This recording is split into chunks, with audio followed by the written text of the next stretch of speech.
Our next duo investigates how making music with others affects not only our development at every stage of life, but also the well being and health of entire communities. Chicano rock guitarist Quezal Florez has a creative approach rooted in social activism. He talks with cognitive neuroscientist John Iversen, professor at UC San Diego, who studies rhythm and perception, as well as the effect of music training on childhood development. Let's start with a peek at Quetzal's work in East Los Angeles and Seattle, showcasing a devised practice he calls community songwriting. ACTA, being a traditional arts organization, is charged with implementing and integrating and interfacing traditional arts and cultures into the broad scope of what community health looks like. One of the tools that we've been accessing as a resource in the community is collective songwriting. Collective songwriting really brings the community in to do the work of music. It really brings them in to engage in that process. And by having them be a part of that process gives them a sense of ownership to the ideas, to the discussions that are taking place while they're creating music, as a way of articulating something beyond what's written on paper. Music allows them to create for themselves. It's a recycling world. Everybody sing that for me, please. Nice and loud. Da, da. I'm recycling my bad ways to make some better days. It's a recycling world. Again, nice. You can feel my pain. You can feel my pain. 'Cause everything is not the same. Lace up my shoes when I'm in the game. You can't shine like me 'cause everybody's not the same. My dreams is like never ending rain. If you took a couple steps in my shoes, you will feel my pain. Life full of crime, a lot of things in my mind. Teen life's getting took, so I'm trying to refrain. The dirty south is the place from where I came. Trying to make a living, can't hold chump change. Cops killing off African Americans. It's a cold world that we living in. Can't take it, so you know I find different ways to claim life. So I gotta get it in.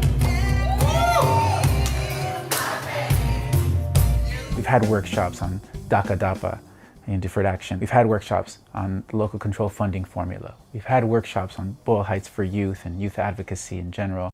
My hope for this in the end is that there is a healthy ongoing dialogue between community organizers, community organizations, nonprofit organizations, and artists, where these cultural convening methods are then implemented on a deeper level so that the everyday practice of a community involves art and culture.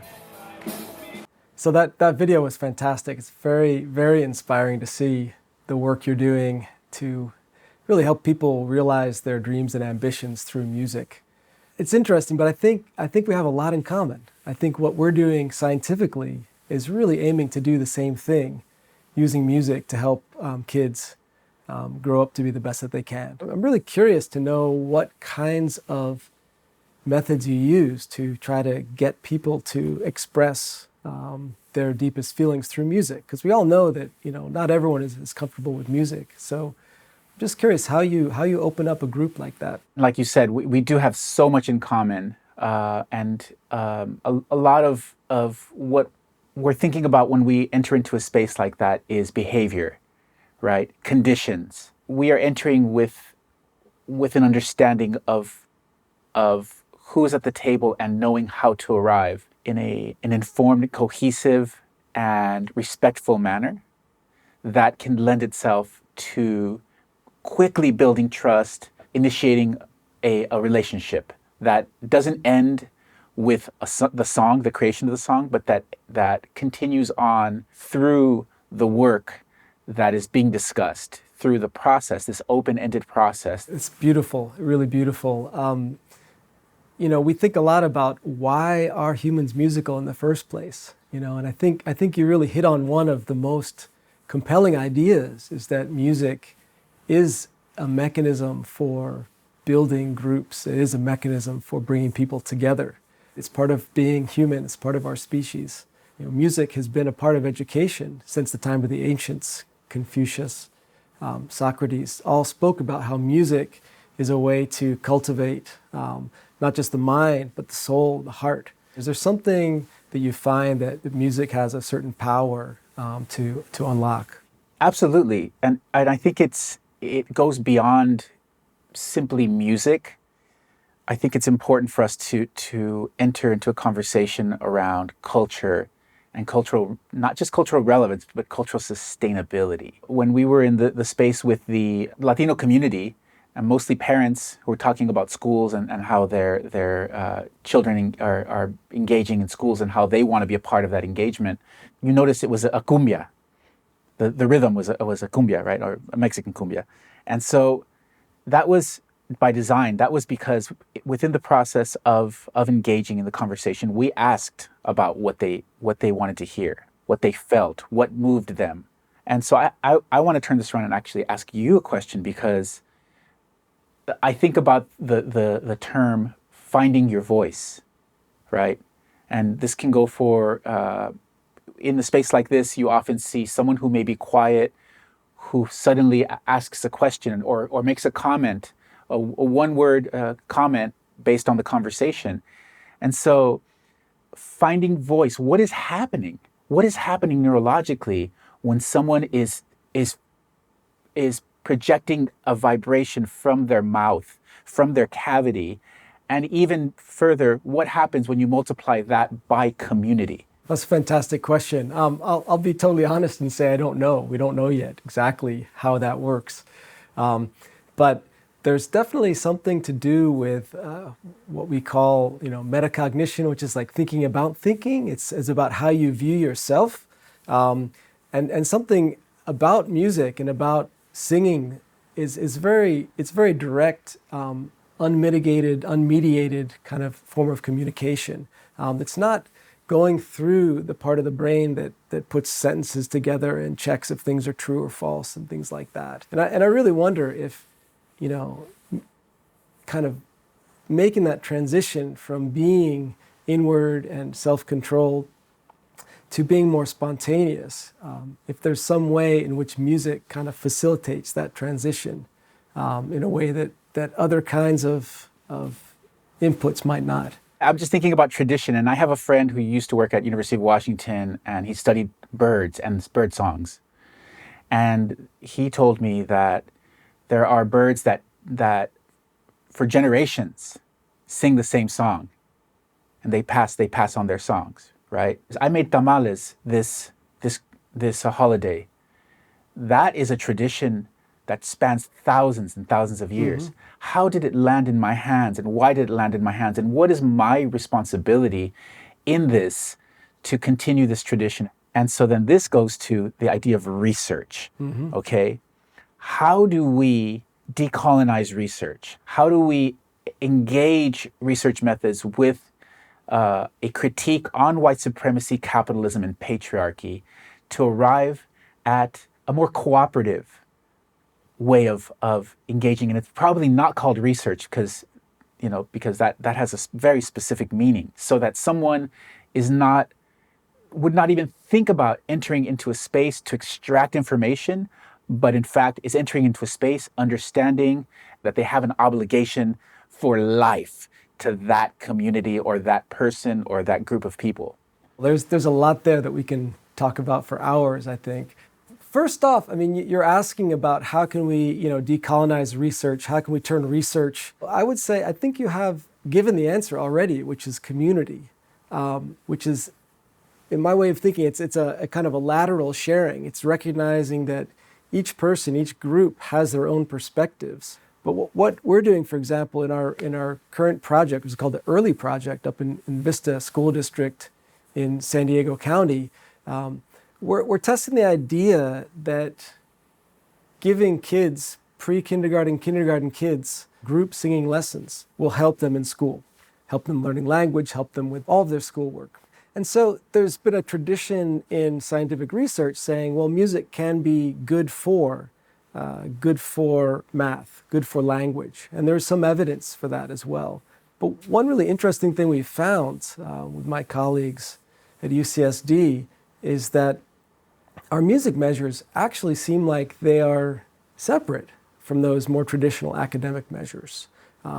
We can look at a child who's actually not doing too well at the standardized language tests, standardized math tests, but they're off the charts in terms of singing, in terms of, say, how well they can imitate a tune, how well they can carry a melody, how accurate they are. That's really opened our eyes to the possibility that we can use music as kind of a way to reach kids who might be struggling in other subjects but are excelling in music. And so to take that in a broader picture, coming back to your question, it's important to recognize, what each person is bringing, in our case, to the educational experience, to the classroom, and meet them there. Our long-term dream is not, scientists doing science, educators doing education, artists doing art.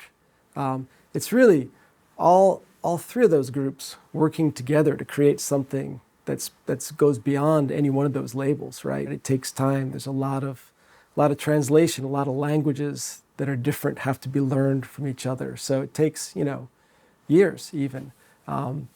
But that's really our mission, I think, is to do science in a way that is, co-creating with the community so that we can actually be asking questions that they're interested in the answers to. So going back to collective songwriting, when we enter into a space, the conversation has to start with reframing the criteria, right? What does success look like in this context of collective songwriting? And so we have to focus on the politics of participation and a criteria of participation, right? And so this space is successful when you are able to participate deeply, right? Yeah. Your success is measured by your depth of participation. You actually started answering one of the questions I did have, which was how do you define success, or how do you define an outcome in your collective songwriting? Do you have an opportunity to, follow up with them to see how things are going, to create, like you said, a new way of relating, a new way of discussing, a new way of thinking? Going back to those birds, and the birds through generations singing the same songs, such is community. So in order for us to be well, we have to be able to sing songs of wellness. We have to be able to affirm each other's songs, being whether they're different or the same, and learn from each other's songs. Well, really well said. Yeah, it's really so true. All right, John, what are we doing? What are we doing here? What are we doing together? I mean, definitely what we've got to do is just get together and make some music together. I mean, that seems like the most obvious first place to start, right? If it was possible for us to step into each other's world for a bit, and I would love to have you come down and see what we do in schools and see how we interact with kids and look at data together, right? And see what kind of, inspiring questions looking at this data might bring up in you that we might not have thought of. Maybe by the same token, I could come to one of your workshops and just be a fly on the wall or something more. That seems like the most obvious and fun place to start. What do you think? I'm down. Yeah, great. I am that's down. Awesome. That sounds about right. Yeah, let's just get rid of this virus first, and then we can really. Yes. Thank you so much, Quezal. This has been a wonderful conversation. I think it's helped me see what I do in a slightly different light. I feel like I've learned a lot, and I look forward to continuing and getting together and make some music sometime. And I'm very curious about a lot of things. I have so many more questions, and I'm looking forward to playing some music with you. Sounds great. Thanks a lot, Quezal. Stay well. You too.